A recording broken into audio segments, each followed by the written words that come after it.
How's it going, guys? It's your boy, BarryX2 here. It's Labor Day weekend, so I wanted to do a little, as part of the working world and being a technical worker and whatever, I figured it, and being the fucking greatest man alive, Bob Marley was a big endorser of Labor Day, big believer in freedom of the working man. I thought it would be a good time to take a little reasoning session, roll up, smoke a little bit, talk about some things I wanted to talk about, kind of just keep it relaxed, nothing crazy, nothing too extreme. I see there's a little lag in my video, and I kind of hope that it doesn't come out that way, that it's just a recording thing. I'm trying a new software, so if it doesn't work out that way, oh well, whatever. I have 7 people who watch my videos on average, and if it's not that awesome, then it's still better than most of my other videos. I remember there was a time when I used to upload fucking Minecraft videos by pointing my shitty, it was one of them square cameras with a flip out screen at my fucking screen. So that's that. So whatever. The fact that I'm fucking with softwares now and HD webcams, that's better than I was. It's kind of going to be like a relaxed podcast. I have some keynotes I want to hit on, but not like a script. Like, I just have different topics and tabbed keynotes underneath that I'm going to try to touch on as much as possible. I'm actually going to move them over here right under the camera so that, like, it doesn't break the immersion when I look over here and then come back. If I look down, that's because I'm either fucking with the music or I'm working on what this is going to be, man. And I figured it would be a good time to start off by talking about some things that I've heard about Rastafarianism. And I'm going to start with the misconceptions, because there seems to be a lot of them, especially in American culture. It's really strange. You have 2 groups of people, it seems. You have people who believe that Rastafarianism is all about smoking pot all day and fucking fuck the law, and what else? Some shit about, fucking hail Mother Earth. And that's not at all. It's close, you're getting there, but, that's the very broad surface of what's really going on. And it seems like a lot of people don't fully understand what's happening. I've heard people claim that they are full-blooded, hard into Rastafarianism and still not seem to really know what's up. They couldn't even tell me who Ali Selassie was. Like, you're not a real Rastafarian if that's what you're saying. And I wouldn't go as far as to say that anybody is a real Rastafarian, because that by in its own right contradicts what Rastafarianism dictates. But one of the big points is anybody can be Rastafarian. So I don't want to be one of those people who shuns other people from claiming that they are. But it's also a sense of mutual respect with religious beliefs. That's kind of like saying that you're Christian because you think it's bad to kill people, or because you're the Catholic because you like the wafers and wine, or because all they do is eat wafers and wine and wear conservative clothes. You're there, but you're not all the way. You're getting it sorta, but you're missing a big part of it. So I'm going to talk about a little bit of that. I've heard people say Rastafarians believe that Bob Marley is God. I've heard, now that's of course typically fucking like children. We're talking about people 14, 15, 16 who just want to smoke pot all day. I got a lot of people. I have dreads because of my religion, and I've heard a lot of people say, oh, well, the dreads represent something, and that's not necessarily true either. The dreads don't represent anything. The dreads are actually a result of a traditional belief, which isn't even really pursued anymore, because Rastafarianism really originated, it boomed in the early 40s because of Emperor Ali Selassie, who is believed by us Rastafarians to be the Messiah, the Son of God. And that's another thing. A lot of people seem to think that Rastafarians don't believe in a God, or that they believe in a different God, and that's not true. They call him Jah. Now, I'm not from a Rastafarian practicing country, so that's not a dialect that I've developed. I still pray to God. We believe in Old Testament, so it's a little bit like Judaism, but it's a little bit like Christianity, just with a different Jesus, you know. And the word, I've had a lot of people say, "Oh, so Ali Selassie is Jesus." No. You're misappropriating and you're associating the word Jesus with Messiah, which is not the case. That's another thing. You know, I got a couple people doing that. So I'm just going to touch on these small little... I also have people who think that Rastafarians are gross God haters, atheists. And I don't really understand that, because all Rastafarian preaches is basically Judeo-Christian... I'm sorry, I'm tired. It's noon. Judeo-Christian beliefs coupled with...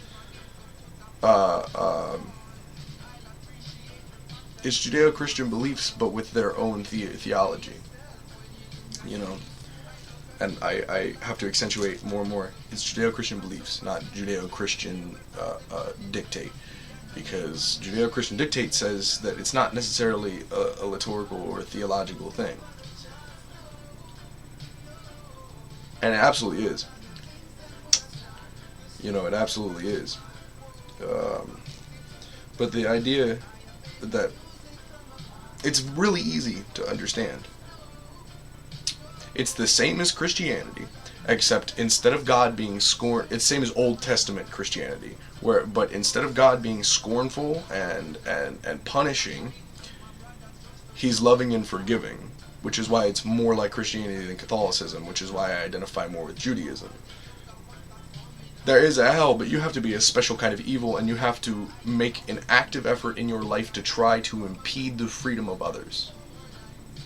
That's just about the only thing, to my knowledge, that you can do to be shunned from Rastafarianism. You have to actively and knowingly try to violate others' freedom in life. So I think, unless you're an idiot, you're getting it. The concept is, you do you. Do what makes you happy. Pursue your life.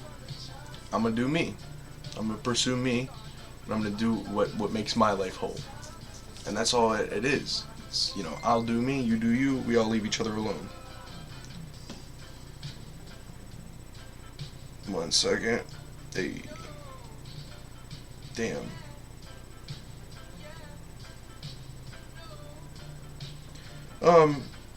And that's all it is, really. It's not that complicated, it's not that hard to understand. Now, the whole Ali Selassie thing, some people seem to have a hard time getting what's going on there. It's just like Jesus, except for different reasons. Nobody ever walked on water because Ali Selassie existed within the last century. He came forth to try to become the new emperor. I'm sorry, I'm trying to not burn this in the middle. And at the time, the Caribbean islands, especially Jamaica, were in a great drought, and nothing was growing. It was really bad, and this went on for, it's either 4 or 7 years. I can't, the numbers 4 and 7 are in my head when I think about this right now, and I don't know why, but it's one of those two. I'm sorry, I'm a little sleepy, and I'm getting ready to be more sleepy. But he came forward and said, I will bring you water, I will end the drought. And became emperor among men. He was considered emperor among men because he didn't do petty King Charles shit. He was very down to earth.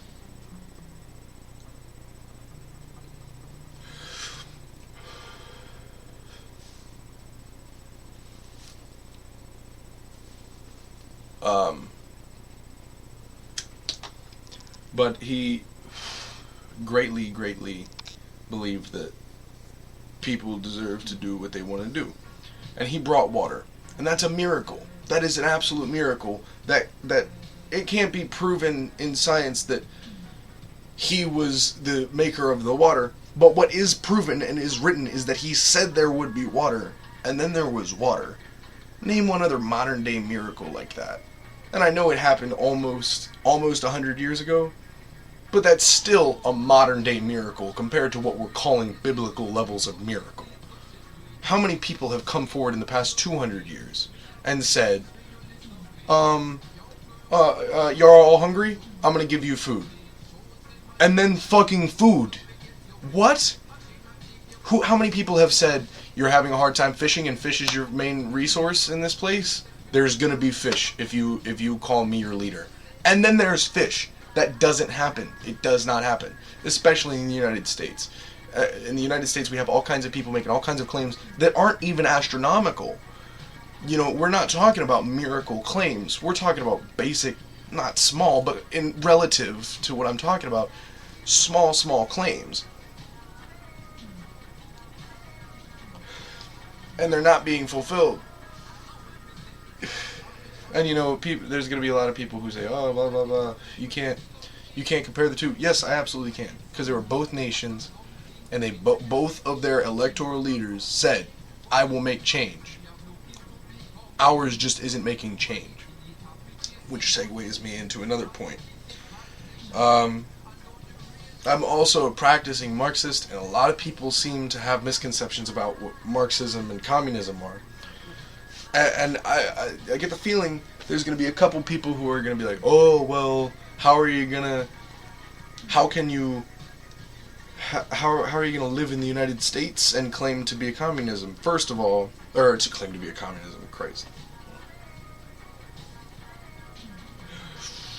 Yeah, well, communism is fairly stop. I gotta time out. Marxism is fairly peaceful. It is peaceful by design. It is peaceful by ideology. It is peaceful on purpose. Communism doesn't. They don't say it has to be not peaceful. They don't say it has to be peaceful. It's never specified in the pure description of what communism is. However, communism and Marxism do go hand in hand. The only difference is that what we're calling communism is kind of improperly named. It should be called neo-communism because members of the Communist Party of the United States, especially the United States, which are very limited, by the way, which is kind of strange considering we just had a socialist run for president, which I'll touch on later. Fuck. I'm sorry, I feel like Chocolate Rain Guy because like every time I cough or something I want to turn away from the camera because that's where my mic is and I don't want to like right into the camera. Members of neo-communism believe in what communism dictates now and how it would fit into a modern society. Members of the Marxist Party of the United States kind of are contrary to that in the sense that it's the same set of beliefs but dated to times of Karl Marx, Friedrich Engels, and Vladimir Lenin. And on the topic of Bernie Sanders and socialism and all that, a lot of people who believe in change and are inadvertently communists themselves and have no idea, who are big supporters of Bernie Sanders, were outraged. They were destroyed and they were very upset when Bernie Sanders did not at all win. 0% landslide. And I'm willing to admit that. We kind of got fucked in the election. But that was a given. Did you really think... I mean, people who really believe in change, people who are really talking about change, especially in this nation of all... There hasn't been an immediate change like that, for the better or worse, since 12 years after the country was established, when they abolished the fucking Articles of Confederation to put in what we now have as the Constitution of the United States. It has not happened like that. Change does not occur quickly. It doesn't happen. Let's look at the Civil War and post-Civil War Reconstruction. That was a massive change in United States history. It ended on JFK. It started on Lincoln. That's one of the 6 or 7 great examples of change in the United States. It doesn't happen overnight. And it doesn't happen in a matter of weeks. It doesn't happen in a matter of months. It barely happens in a matter of years. It takes a very long time. I may not even live to get to see communism properly implemented or I know I won't live to get to see communism properly implemented. I may get to live to see democratic socialism implemented in the United States, which will be the day I'm actually a happy American, because as it stands right now, I am an extreme anti-American. I'm about 3 steps away from being a fucking domestic terrorist. Not blowing anybody up, but I'm out here. I'm fighting the good fight, and I'm in the struggle, and I'm doing the hustle, and I'm doing what it takes to prove that we can do it better than it's been being done, because it's been being done wrong. Let's call a spade a spade. In any government class, in 9th grade, they probably told you, anarchy does not work. As much as there are a bunch of kids, and I call them kids because you could be 30 and be an anarchist, and you're a child. That is a childish mentality. Because it does not work purely under the premise, the rich get richer and the poor get poorer. The strong get stronger and the weak get weaker. That's just the way it is. And you can call a middle area, you can call a gray. It's a really thin line. It's a really thin line. And when you look at it in the United States, we may have a five-step economic ladder as we do now, and that would consist of lower class, middle class, upper middle class, and upper class. You can call it that, but the reality is only 3 of them are really implemented anymore, and only 3 of them really exist anymore. The rest are minority demographics, and those would be, and one of them is getting ready to be phased, are poverty level, which is people like me, workers, blue-collar guys who are out here, we're doing the work. We are not going to ever be entrepreneurs. We're never going to be great. We will never find the Trumps, the Carnegies, the Gateses, the Jobs. We'll never be those people, and that's something we have to embrace, and that's what makes us stronger. And the thing about that makes that so beautiful is that's what communism and Marxism and socialism is all about. It's the concept, and that's why I believe it's a good topic to touch on near Labor Day, because Labor Day is our day. That is the blue-collar day. And I'm sure that there are fat cats up in office, up in Capitol Hill, up in their mansions, saying, well, I worked my way here. To that I reply, small loan of $1 million. And I actually had somebody who was on my economic level justify that and analyze that statement in a positive light. I don't know about you, but I will never see $1 million unless I fucking sell crack like Pablo Escobar. I will never see $1 million in cash. These people that say that they've climbed from the dirt to the top got handed $1 million loans. Or they struck upon it. Entrepreneurship is greatly based on luck, and that's another thing. Not all of us are going to get lucky, and that's something we have to embrace. So as opposed to relying on the dream that one day we will be lucky,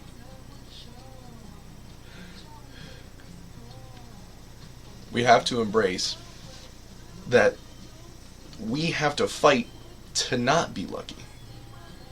We have to fight to take back from them. Now, on my topic about anarchists and all that, the issue is that democracy is only slightly differed, oh my god, and especially capitalism, is only slightly differed from anarchy. In a reality where the rich get richer and the poor get poorer, they told you in 9th grade, it's not going to work. It doesn't work. Because nobody wins. Except for the fine minority. The richest, what's the old expression? The richest 1% own 80% of the wealth. Think about that for a minute. The other 99% of us are sharing the other 20. That's roached. Um, here's an example. The other day I got paid $50 to do some work. And I appreciated that $50. And that $50 really meant a lot to me. Because I'm a worker. I am definitely a worker bee. And I will be a worker bee probably until the day I die. If I manage to climb the corporate ladder in the working industry, still a worker.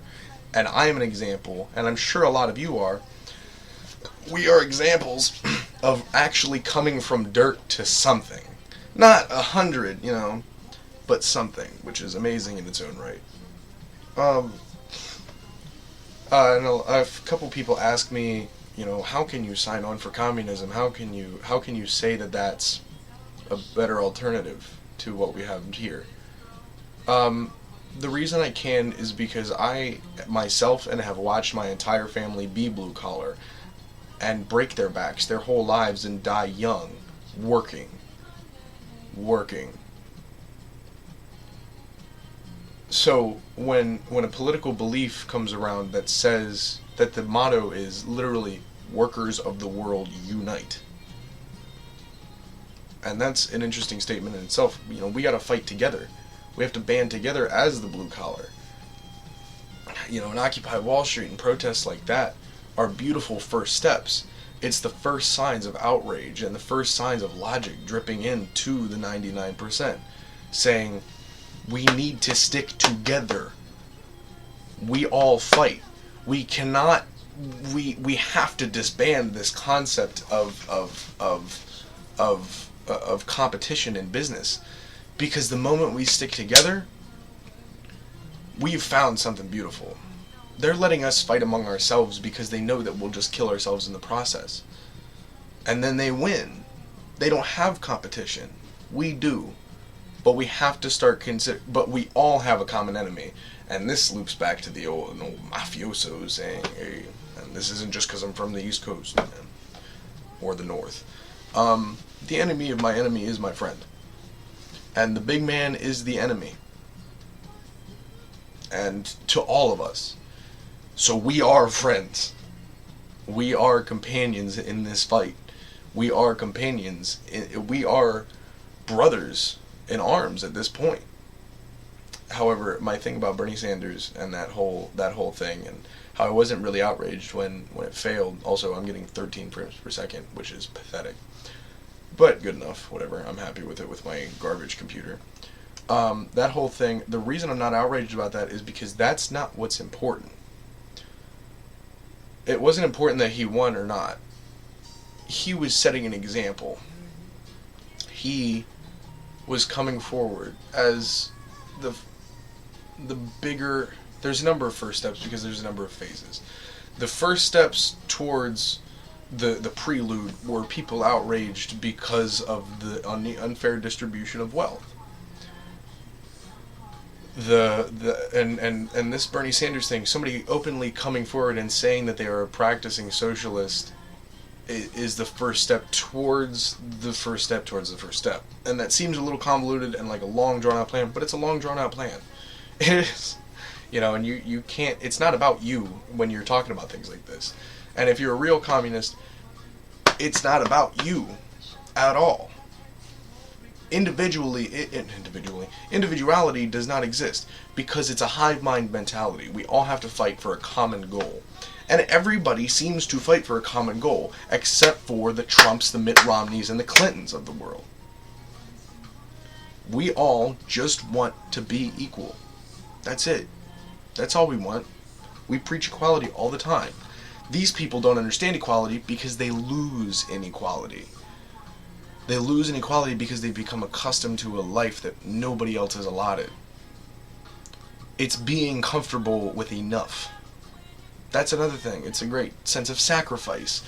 Because there are some people with more. I may be biased on this because I am not some of those people with more, but even, people who live in the suburbs with a big TV and a nice car, you have slightly more than what should be allotted. I'm not saying it should be cut to necessity, I'm not, and I think that America is better than that because we're not starting from nothing. We already have a fairly established economy here. We have a valuable currency. We're not starting from zero. we're starting from something that has been done well in the wrong way. And it's starting to collapse. It's just starting to fray at the edges. It was a beautiful idea to begin with, but people got greedy, and we need to kill that greed. Because the original idea that this nation was built on was equality. The original idea that this nation was built on, capitalist democracy, was to absolute monarchy, authoritarian dictatorship, that socialism and communism are to capitalist democracy. So it's a new revolution, and that word is really overused, it seems, but it is. It's a fight. It's a struggle, and it's a fight. And we may not win. We may not win. But it's the fact that we fought that's important. You know? It's the fact that we banded together. Vladimir Lenin once said, democracy is indispensable to socialism. And all he was saying in that, and that's kind of an anti-Marxist statement, but what he was saying was what I just said in a more formal statement. You cannot start from nothing and try to create utopian society. It's impossible. Or it'll take way too long to stick to. Ideologies will change too quickly for that long, drawn-out plan. That would take centuries, maybe even, that may take 500 years to get somewhere with. But when you start from democracy and you work towards socialism, and then in turn work towards communism, and then work towards what is called utopian post-communistic anarchy, which it's anarchy in the broadest definition of the word. It's not everybody's fending for themselves. It's everybody's fending for a common goal. And that can work. The states will police themselves if properly implemented. The country will properly police itself. Money will be dispersed properly, because people have an intuition to save themselves. But if we develop the hive mind mentality and we actually work together for once, think about it. Whoa. It'll work. It can. Think about it. How did government first get established? It'll be self-run, is the only difference. And it seems overly utopian, and it seems way far out there, because it is way far out there. It's not going to happen tomorrow. It's not going to happen in 10... I just said this. It's not going to happen in 10 years. It may not happen in 100 years. But it's going to happen if the fight is made correctly. And I hope for that for maybe my children, probably my grandchildren. I really do hope for that world for them. I really do. I hope that they can live in the fruits of the labor of their ancestors. Now,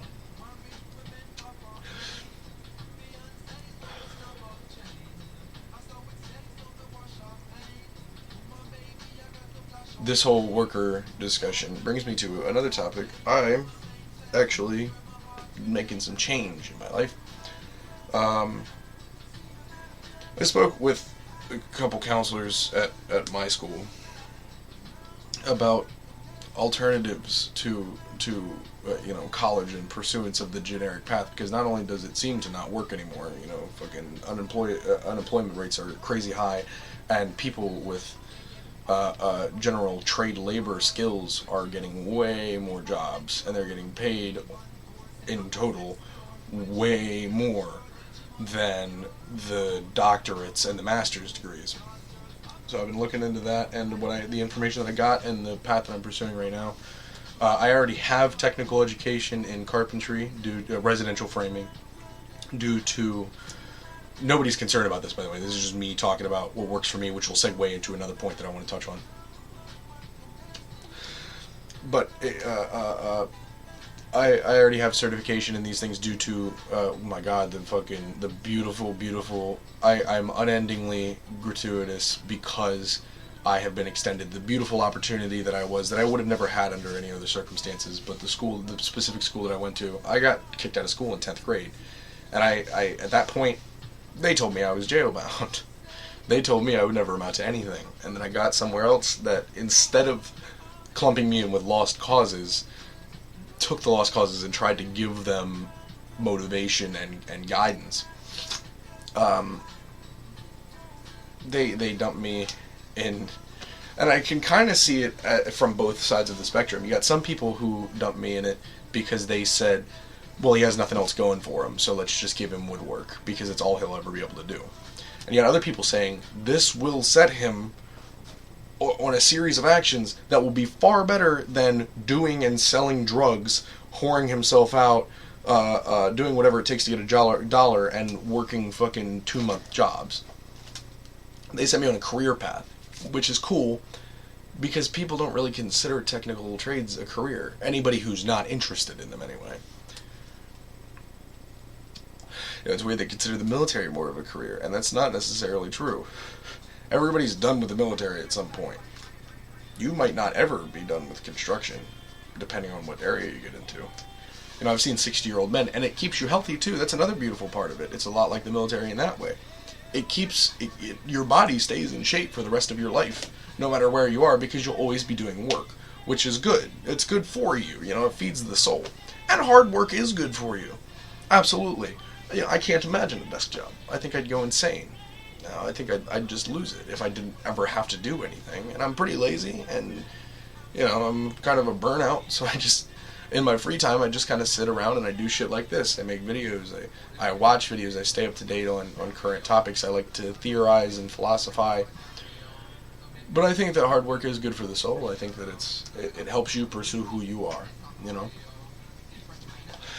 And trade schools are incredibly helpful with that. And this is my segue into, my thing is, I'm actually quitting school because a lot of my counselors said, I don't know what you're doing here. If I were to go to Job Corps, quit school, get a GED where they will pay for my living for as long as I'm getting educated, they'll pay for my next level in technical education, they'll pay for an associate's degree in approved colleges and majors, and they support the one that I was already interested in. I already said I didn't want to go to college because I don't want to go to live in college, you know. I don't want to go to the WVUs and the Towsons and no, I don't want to do that. I just wanted to go to community college and get a degree in something that I thought would benefit me. And for me, that would be business management, because then, as opposed to later on having to get that degree when the opportunity may arise, I'll already have it. And then if the opportunity does arise for sub work, I can say, well, yeah, I have the education that helps with that. And the same goes, I want to get certification in construction management. And I don't want to go out and then just immediately be a job site manager. I want to work my way up. I want to be a laborer because not only will I appreciate it more, you know, like, I understand that if you fight for something, it's way more important to you. So I don't really want to be handed anything. I want to work, but beyond that, it'll give me, myself, more reputability in whatever area I'm in, and it'll also give me as an individual a better understanding of those things. You know, it'll be easier to get it if I have the technical aspect. Which again segues me into my next thing. If an opportunity ever arises for anybody in a similar situation, now if you're a member of, and I'm speaking mostly to early to late high schoolers, if you're a member of FBLA or FFA or some kind of an ag program or you know, if you have college scholarships already and you're doing science things or you're doing health things and that's what suits you, do that. Don't throw that away for this. I would never suggest that, but what I am saying is if you're kind of if you don't really know what you're doing, or if you're not really interested in any of those things, even if you're not into hard work, get into the hard work because it pays well and it's good for you. It's very simple, really. You know, you don't got to think a whole lot.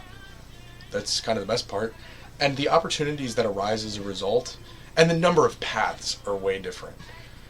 like, if you get into Future Business Leaders of America, which I'm pretty sure is nationwide, it may not be farther out west, but if you get into FBLA and they talk about you're good at this, so you do this, it's not that way in trades. In trades, they teach you a skill instead of having an intuition. So instead of it being kind of a natural thing that you're already pre-programmed to understand, if you already have a general understanding of framing, house layout, and then that then can segue into industrial work, that can segue into custodial work, that can segue into all kinds of things. You can be an engineer if you understand it well enough. Personally, I don't. I would love to do residential / light industrial the rest of my life. Because everything past that is very involving, it's very complicated, it requires a lot of thinking, it requires a whole lot of understanding of material strength and all of that noise. That was my phone dying, by the way. It requires a lot more of you mentally, and that's part of why I was interested in this already, because it doesn't really require a whole lot mentally. It requires common sense. It requires a slightly advanced understanding of math. And by slightly advanced, I don't mean like calculus. I mean like you have to have a general understanding of. I would suggest having passed geometry with at least a C or a low B. I would suggest having passed all of your algebra courses with pretty fair grades. This isn't something I would suggest for somebody who is bad at math, is all I'm saying. If you're just one of those people who understands theoretical things far better than applicable, it's not really, that's not you. Anything that you do in construction or any trade labor is going to require a lot of math. And that's just the way it is, you're going to have to do. Here's something. And another thing is you get cool opportunities, and this is just one example of the cool opportunities. Right now, I'm a high school. And I'm the only, technically, I'm a super senior, as the administrators are calling me now, which this is my second senior year due to decisions that I've made in my life that haven't benefited me. But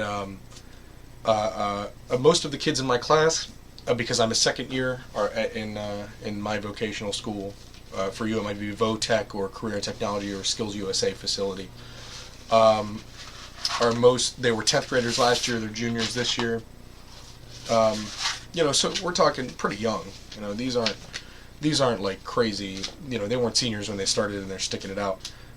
These are basic high schoolers. These are middle classmen, or lower to upperclassmen, either way. And we're building a house. It's all handicap accessible, Energy Star rated, and from everything, and it's kind of exclusive because every time, this is the 17th house that has been built since the change of schools.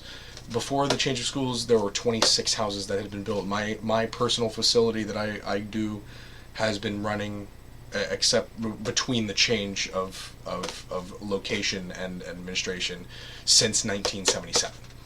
And that means that they've either built 40 or more than 40, slightly below or above.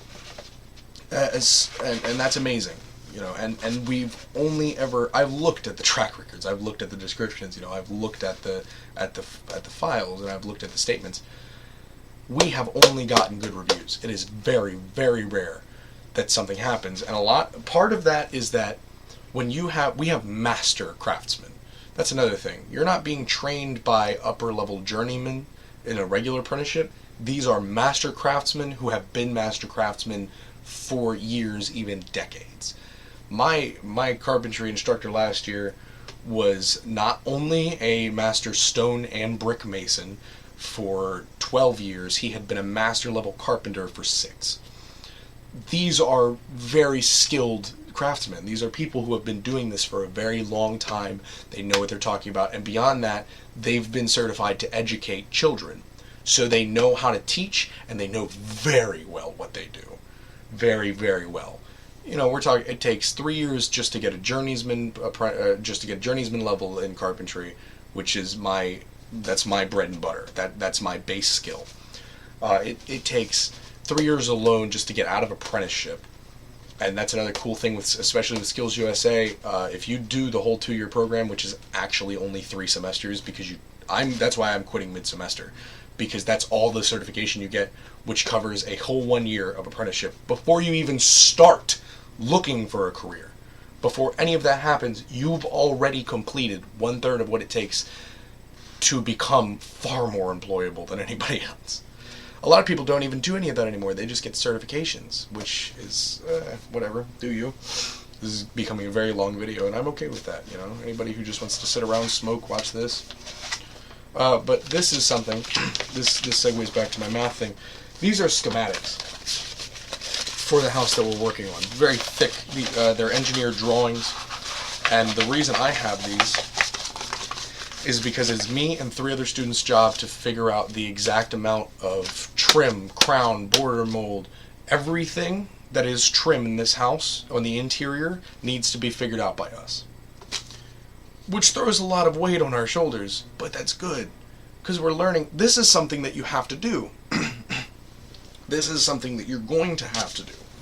Absolutely, without a doubt. At some point, no matter where you stand, you could be a laborer, you could be the fetch pet, but at some point, you're going to have to do estimates. You're going to have to do planning, and you're going to have to draw schematics. Because changes will have to be made accordingly, because a drawing is not an actual thing. And that's another cool part. I would easily say, it's less mentally strenuous, but it's definitely more difficult to...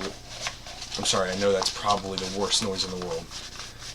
It's definitely more difficult to be an actual craftsman, because you have to have not only a serious understanding about the actual technical aspects, but you have to have a general understanding of the architectural aspects of any type of building or repair.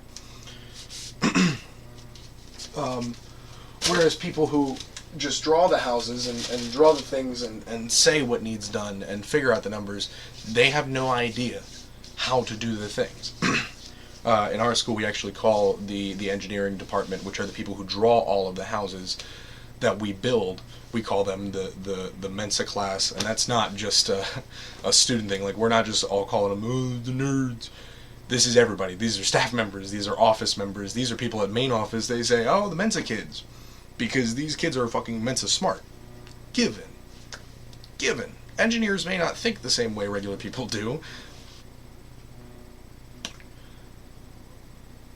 but we do the technical, which is cool. And I guess that kind of sums it all up. You know, if you just don't know where you are in life and you don't really know what you want to do, then seriously look into construction work, because it's really good. And there's a lot of positions. A lot of people, when they hear construction work, they get a little scared off because they think it's all, that was some shitty tobacco.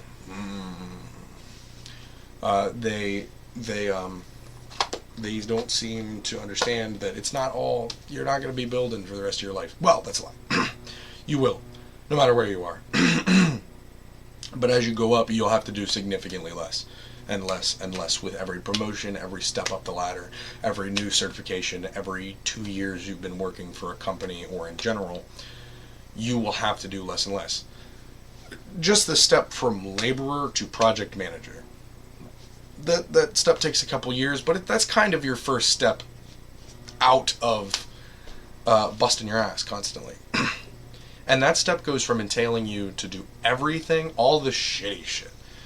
We're not just talking about building. We're talking about cutting the lumber. We're talking about, fucking lifting heavy shit, moving trusses, and then other weird shit. Like, especially carpenters have to kind of do everything. We have to understand drywall. And these are the people who have to carry the boxes of drywall and sheet into the job site. These are the people who have to lay hay when it rains. These are the people who have to go out and figure out what we're going to do when it snows.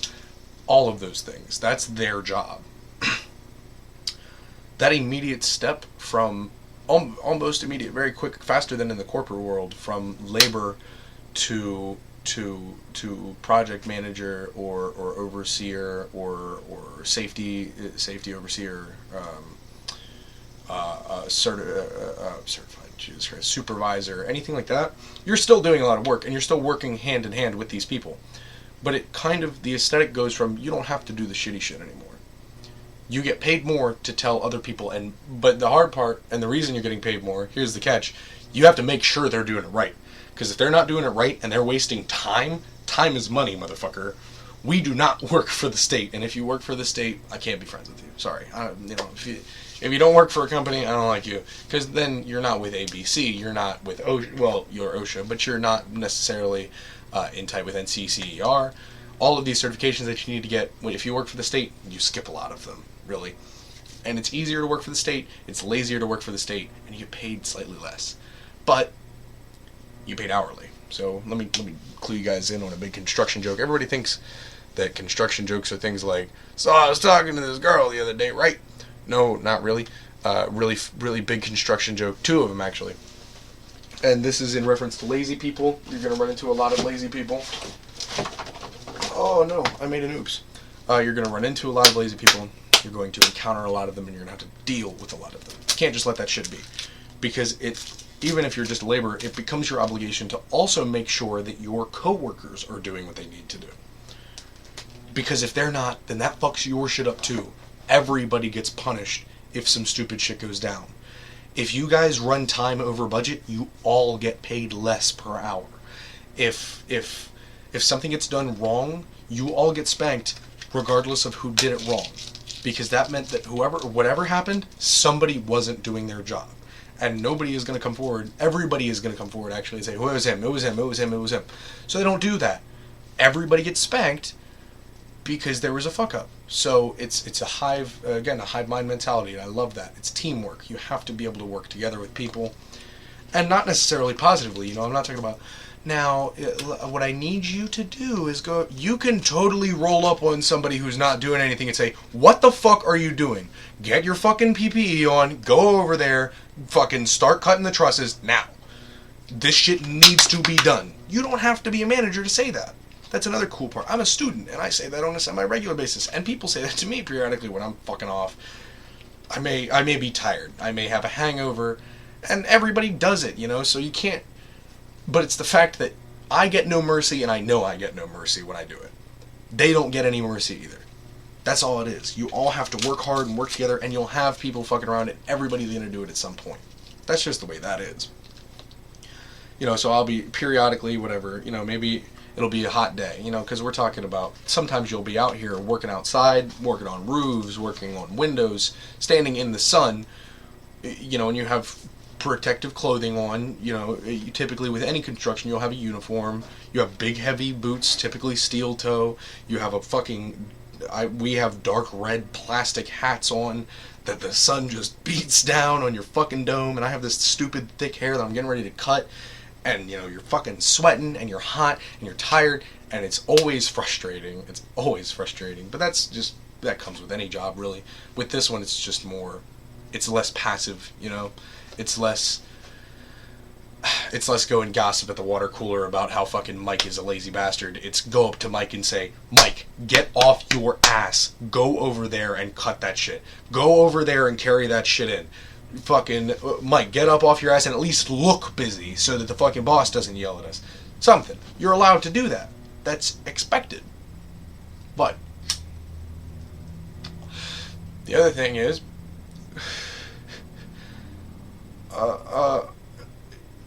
you're allowed to do it at certain times. If you get caught 3 times at any corporate business fucking off, you're fired on the spot. They'll bring you into the office and they'll also dance around it, which is pussyfied. The only situation like that is if you fuck off all the time, like we're talking about, if you're twice a week running off, behind the job site or behind the trucks or whatever, and drinking a bottle of water and fucking around smoking a cigarette, fucking, I'm on break. The fuck you are. You get 1 lunch break, nigger. That's just the way it is. It's just the way it is. That's the funniest part. People who think you should get smoke breaks and shit. Because I do work on the side, and all kinds of people are like, when are we going to get a smoke break? I say, fuck that! Why do you need a smoke break? And that's another thing, when in construction, if you do smoke like me, you might not want to always have a fucking cigarette hanging off your lip while you're working, because it can become inefficient. It can become a distraction and an irritation. That's the reason I started using chewing tobacco. It makes your life easier when you're working. Because you can be working, you can have your fucking lip in, and you can be doing all kinds of things, and just periodically, you just spit. And if it's a concrete floor, or when you're working on subfloor, you can just spit right on the floor, and it does not matter. Nobody is going to ever be looking at that subfloor, and even if they are, nothing is going to be there by the time they do. But if you smoke, that makes the whole thing a lot more complicated. You know, I've been on real job sites that have been weird. You know, I've had to rip up carpet, go behind walls. I found cigarette butts behind drywall. I've found fucking ashes and shit under 10-year-old carpet, and they're saying, I don't know why every time I fucking spill something, my floor turns black. On the carpet. You know, they could spill water, and it's because they're smoking on the job site. And they're not cleaning up properly before they do. That's the thing that happens a lot, and you're going to do a whole lot of cleaning other people's mess. Another thing is you're going to do a whole lot of dealing with other people. Dealing with people is one of the hardest parts, especially when you do freelance like me. And one of the best things you can do is you can start learning trade tricks. And I never told you all the jokes. I'm going to save those for the end. Trade tricks. Here's something that Masons used to do. Now you'll get arrested if you do this shit, and you'll lose your job. You will lose your license even if you're freelance. When they would build a chimney, the inside of the chimney would be blast clay, which it won't crack up when there's fire and heat up in the chimney. But what they would do is they would put a pane of glass every time they would build a chimney in the clay this way. So they did that so that if the person who employed them didn't want to pay them because they were doing freelance work, there's no contract. You know, there's no guarantee. They're not going to say, well, not happy with it, not paying you all. And what are you going to do? To be fair, freelance work is illegal. It's tax evasion. Really, if we're calling a spade, unless you're claiming it on your taxes, and then and then you don't have to worry about not being paid. Because if you're not, then there's receipts and there's contracts, and if somebody fucks with you, you can then immediately sue them for contract infringement.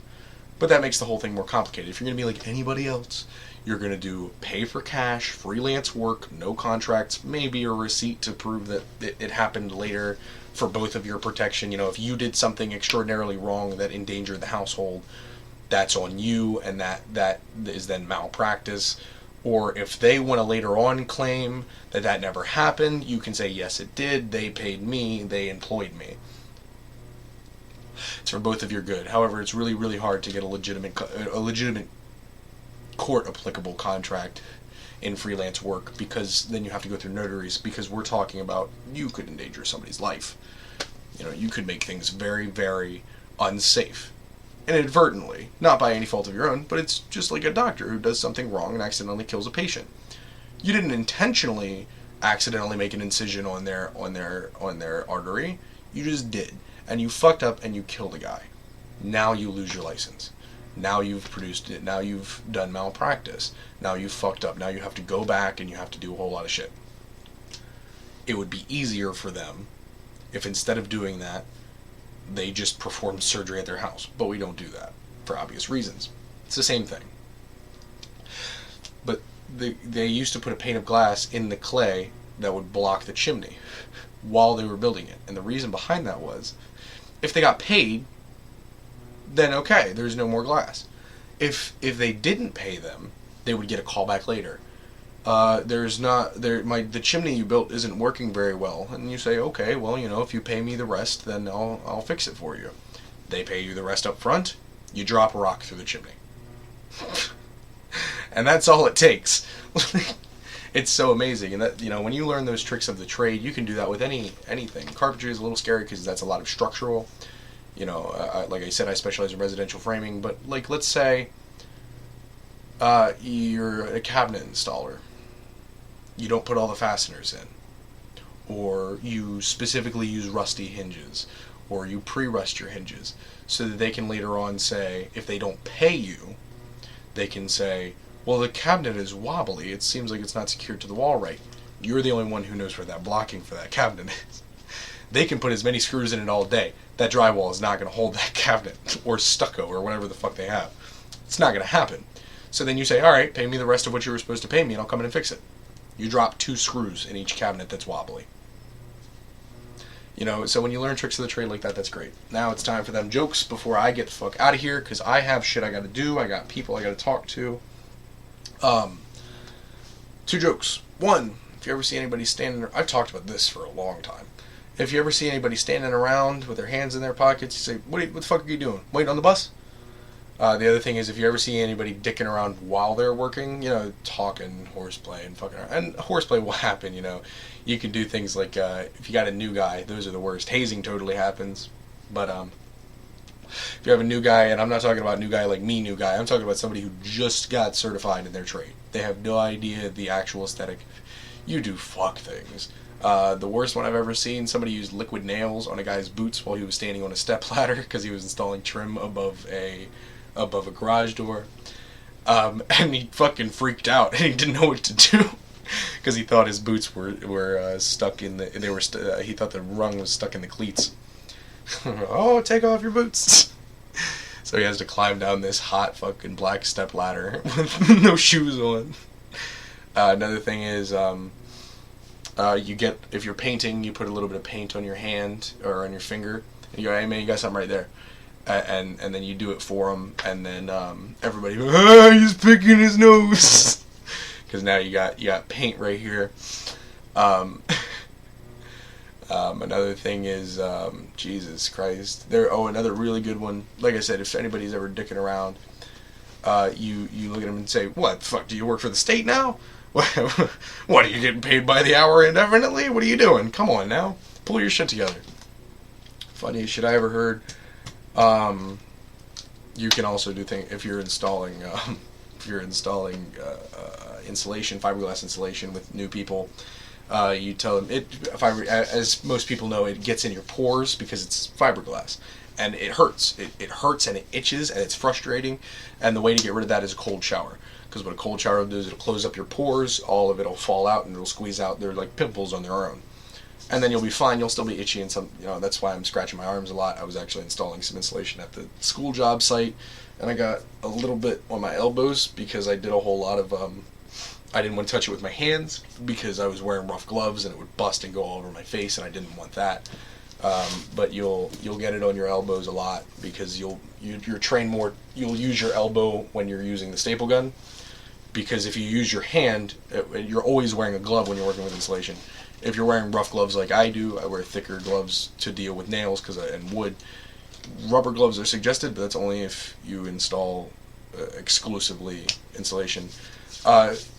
So what happens then is you just go and you take a cold shower. It won't all go away. You know, my whole arms were breaking out so bad. And I took a cold shower, and now it's just, you know, the weirder pores. But you tell them, go home, take a warm shower. It'll make it all better. And God, man, I have seen motherfuckers not show up to work for days after that shit. Because they're just at home itching bad, looking like fucking heroin addicts. Crazy. And that's another thing, you get to deal with a lot of junkies. And it's funny in a work sense because if you're not the employer, the junkie's just a clown to you. I heard a story, really good story, saw a video. This is actually from my instructor. They had a heroin addict working with them. They were doing urban in Japan, which means engineered homes. They were all by the same scheme. And you typically, when you're doing roofing, you have 4 to 8 feet of overhang on sheeting before you install the shingles, and then you just go with the overhang. It's easier to overhang than to do the math first and then cut them all and then run the risk of cutting it too short. You know, because you fucking cut twice, measure once or some shit. And then you just go up on the roof, you snap a line, and you go down with the circular saw or jigsaw or something just the whole way, and you just cut it all and it falls straight down. You make sure you set up an orange line on the ground. Sorry, I got a little bit of a cold, so my nose is really bothering me. And this dude, so you stand on the roof and you cut it off. This dude seriously stood on the overhang and started cutting it. And they're recording it and they're saying, there's no way he's doing what he's doing. And he was doing what he was doing, and from that point on, now the new saying in our little circle is, there better not be no Wile E. Coyote bullshit. And that's just when you're doing some clown shit that just endangers you, because it motherfucker looked like Wile E. Coyote because he was just sitting there strung out cutting. And then before it happened, it was too late. Yo fell 2 stories. Crazy. Crazy. So I guess the moral of this whole podcast is do you and fight the good fight. You know, stick with your common man. That's all you can do, right? Anyways, this has been fun. Anybody who stuck around the whole time, this is fucking roll credits at this point, you know? Fucking, this is it. What the fuck are you still doing in the movie theater? To quote good old J. Cole, man. I guess the moral of the story, though, is do you pursue what makes you happy? Because that's all that matters, you know? I've coped with a lot of depression, and all you gotta do, fuck everybody else. Don't do anything to appease anybody else because it's your life. You are the only person, unless there is one other, unless you're a Mormon, then there's a couple, unless there's one other person that you decide is important. Right now, I think I got that person. I'm pretty sure, you know, it's been a pretty long-term thing. It's getting pretty serious. It's been pretty serious. But, do you. Fight for you and what you believe in. And, you know, the majority of your life, it seems, will be just you. Because you're the only one you got. Everybody else comes and goes. And that's all I got, you know. And I, you know, another thing I want to touch on, I talked a lot about beliefs. You know, I talked about some actually very contrarian beliefs. I talked about Rastafarianism, I talked about Marxism, communism, socialism, mostly political things. But I'm not telling you to believe anything you don't want to. You know, I would never be that person because that goes against not only my religion but my political view. I'm simply saying, as far as my political views go, again, tying in with my political view, you can just choose to be wrong in my eyes. I'm not going to say that you're necessarily wrong in general, but to me, you're wrong. And you can do that. I'm not going to stop you. I'm not going to question you. As far as Rastafarianism goes, anybody can do it. And, you know, to each his own. Do you. Pursue whatever belief system you believe is correct.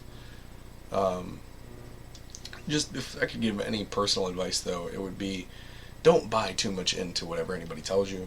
You know, figure it out for yourself. I can't exaggerate enough how important you are in your own life. A lot of life, it seems, and I hate to be a kid talking about life, but to be fair, I've seen some shit, and I've been through some shit, and I'm going to get to people in the comments, maybe, if anybody watches this, who are going to say, you haven't seen shit, you don't know shit. You don't know my life, and I don't want to say that too, because that's a cliche, but seriously, you don't know my life. I've been through a lot of hardships, and a lot of darkness. I've lost a lot of people. I've been in some very scary situations. I've been close to death once or twice. I've been without home. I've been without reason. I've been in positions where I didn't want to live anymore. You know, and just do it for you, because you're the only person who can motivate you. And it may seem like an existential nightmare, but just find something that makes it worth it. Whether that be something, or someone else, or a combination of the two. Just do you. Do what makes you happy, and do what you believe. Because that's all you got. That's it. In this whole crazy-ass life that we're all forced to live. In the, what I describe as the journey our parents signed us up for without asking. It's all you got. It's all you got, because everybody will eventually leave. All of your friends, all of your family. One day, they will not be a part of your life. That's just the way that is. People come and people go. And people may stick around longer than other people. But just be dependent on you. Because you're all that matters, you know? Anyway, I feel like this is getting a little long-winded. So I'm going to get off here. I'm going to go do the business I got to do. And I hope I can get some kind of feedback on this. So take it easy, guys. Barry X2 out.